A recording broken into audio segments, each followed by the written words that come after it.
नारायण पूछे तुलसी से दिलवा की बात हो। नारायण पूछे तुलसी से के तहर माता है के हमें पिता, के तहर माता है के हमें पिता।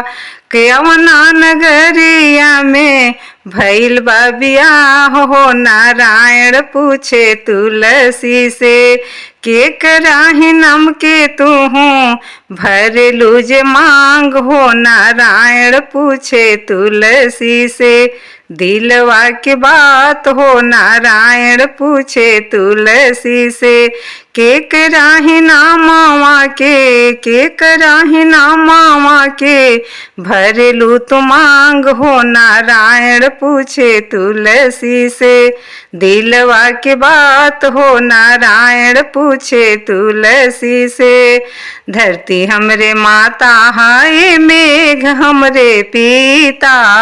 धरती हमर माता हाय मेघ हमरे पिता। गए खुला नगरिया में भैल बा बियाह हो। नारायण पूछे तुलसी से के कराही नामावा के कराही नामावा के भरलू तू मांग हो। नारायण पूछे तुलसी से दिलवा की बात हो। नारायण पूछे तुलसी से कहाँ ताहर नैहर हउए कहाँ हउए सासुर। कहाँ ताहर नैहर हउए कहाँ हउए सासुर।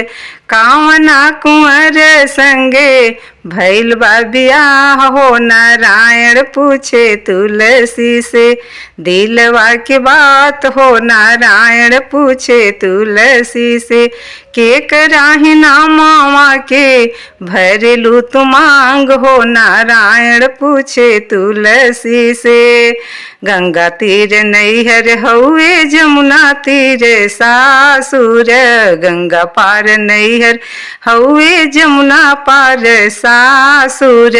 कुंवर कन्हैया से कुंवर कन्हैया से भैल बा बियाह हो। नारायण पूछे तुलसी से दिलवा की बात हो। नारायण पूछे तुलसी से कुंवर कन्हैया से भैल बा बियाह हो। उन्हीं के नामावा के भरिल मांग हो। नारायण पूछे तुलसी से दिलवा की बात हो। नारायण पूछे तुलसी से।